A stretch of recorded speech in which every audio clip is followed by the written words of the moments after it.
Three officers of the Ondo State Police Command have been killed by a gang of armed robbers who attacked a branch of a commercial bank in the state.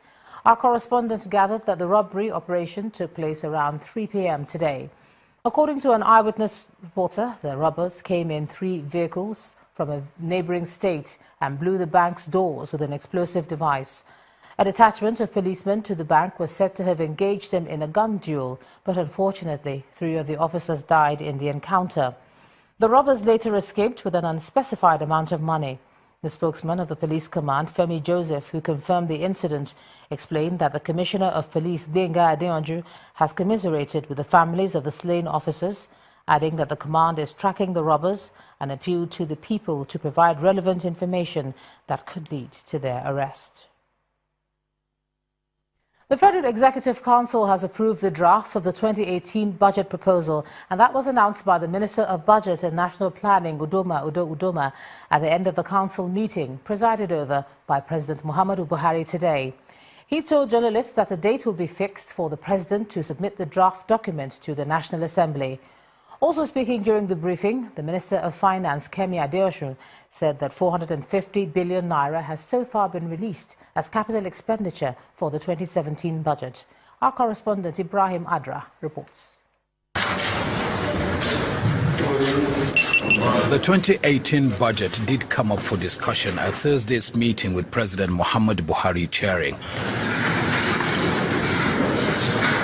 The council is happy with the draft budget estimates and gave its approval. The Federal Executive Council today approved a draft 2018 budget proposals. So we will be liaising with the National Assembly, to agree the date in which the President will formally submit the budget to them. The minister is, however, keeping the details of the budget close to his chest, citing constitutional provisions. It is the President's prerogative to submit the budget, submit his proposals, and give you the details.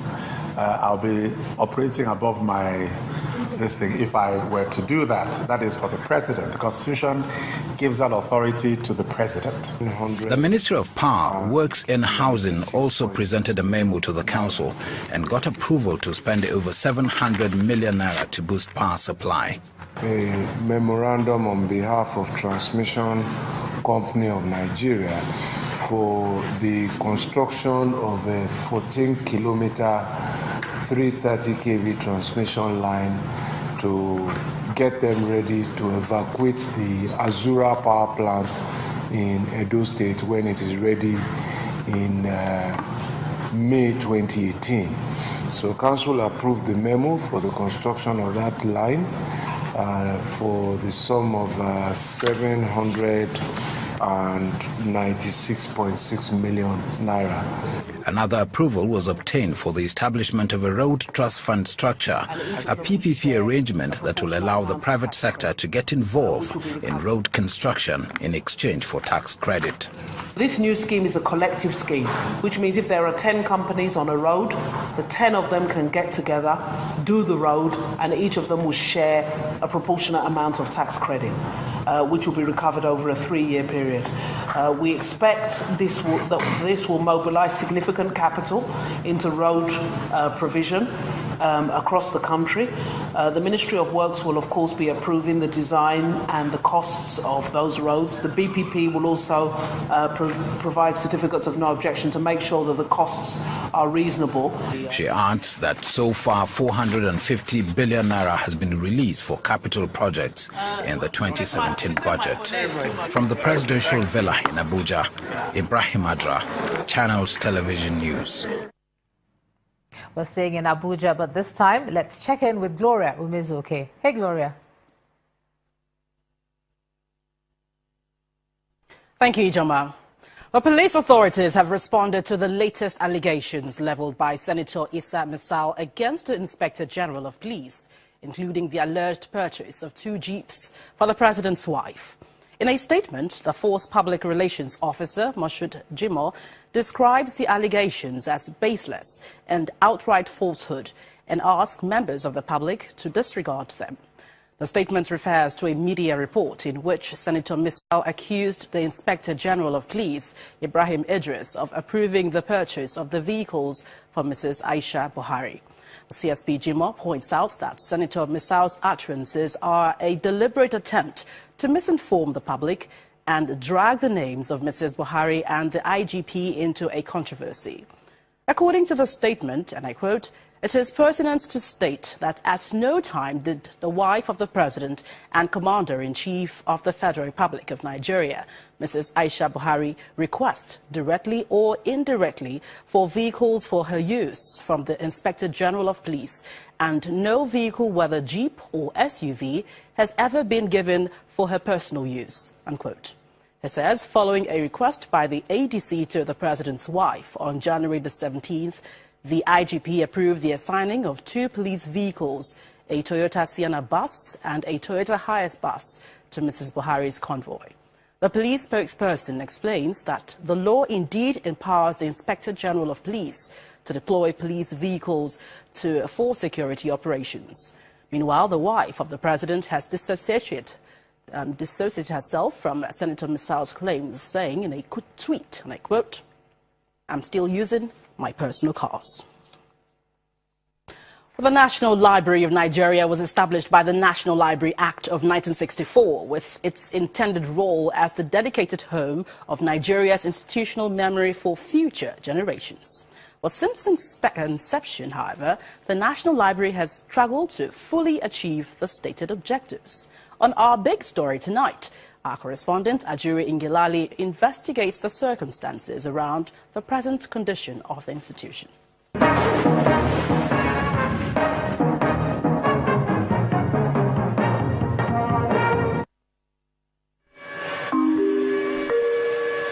Around the world, libraries are intellectual sanctuaries where knowledge is found and ideas are exchanged. They are symbols of societal organization and archival reservoirs of historical and institutional memory. But not all libraries are the same. This is not a market or a canteen. In a nation of brilliant people, this is the headquarters of the National Library of Nigeria. Tasked with inculcating a national reading culture, this edifice stands as a monument of misplaced priorities. 3 years ago, this building was marked by the Federal Capital Development Authority as uninhabitable for human beings. Today, it remains untouched and inhabited daily by demoralized library staff. The person was forced to move out of this particular office because Librarian Shade Adepoju is one of the disenchanted staff. Ready to risk her job to expose the rot, she guides us through her daily pain. Yes, feel free. So this is the hallway. Just take us.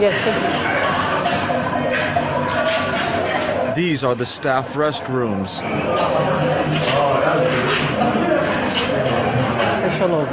the National Library of Nigeria. Inside the actual library, it is devastatingly similar. Gazettes. From here, you can find books dated back 1800. Government's gazettes, official gazettes are kept here. Pictures dating from 50, 70 years ago are kept here. But we don't have adequate space to keep them. They're not meant to be stacked together on the shelf like this. They're meant to be in a conducive, air-conditioned room. But here they are. We found that more than just reading materials are under threat. In the corner of this room is an empty and used beverage bottle, now wedged into the wall to block water leakages. On the other side of me is a wall completely covered in green bacteria, which is injurious to human health. As we move forward into this corner of the room, we meet a civil servant named Mr. Abraham, who is an accountant with the National Library of Nigeria, who has a pretty good idea of how much money has passed through this institution over the years, and now knows all too well what can happen when funds are used to enrich political appointees who come and go, leaving behind civil servants like Mr. Abraham to work in squalor. For senior accountant Mbachi Henry, inhuman treatment has become a devastating norm. These are the drugs I'm taking. Look at them, they are all antibiotic. This is not, I've even taken some before this one. So, but these are the ones I'm taking presently. For 2 months now, I've been coughing, and the cough does not want to go. What is the cause of this thing? Is this particular place, this particular office. I've been in this office for 3 years. Nobody is coming to our rescue. Nobody is trying to relocate us. Respiratory doctor Kingsley Osagi says Mbachi's situation cannot be more grave. Needs to be further evaluated. There are a lot of diseases that can occur from the exposure, continuous exposure to asbestos, and this includes what we call pleural effusion, and of course, you can, from pleural effusion up to cancer of that membrane covering the lungs, which is called mesothelioma. My advice to him, first thing first, is to remove him from that environment. But what is the solution? We asked the minister responsible for the National Library. Well, right now we are the things on the table. We are working on the National Library issue, particularly their building, and to make sure they get back to real functional performance in the education system. We are discussing, and very soon we'll have something very worthwhile. Attempts to follow up with the minister concerning the specificity of remedial plans were denied. This was supposed to be the solution, the new National Library of Nigeria headquarters. Channels Television News has exclusively obtained contract details which reveal that the new National Library of Nigeria headquarters building was initially awarded to Reynolds Construction Company, RCC, through a consultant, Odeleye International Associates, at an original cost of 8.5 billion naira, with an initial completion time frame of 21 months from the date of first mobilization to site on the 29th of April 2006. From 8.5 billion naira, the contract was upwardly revised to 17 billion naira before being revised upward again to 38.76 billion naira. It would finally be revised upward again to a staggering 78.37 billion naira.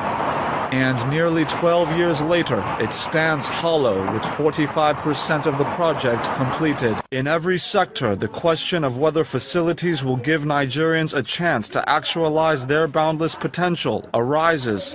But few are as damaging as what we have found in the education sector, and the staff at this library agonizingly grasp for a solution. Ajuri Engelale, Channels Television News.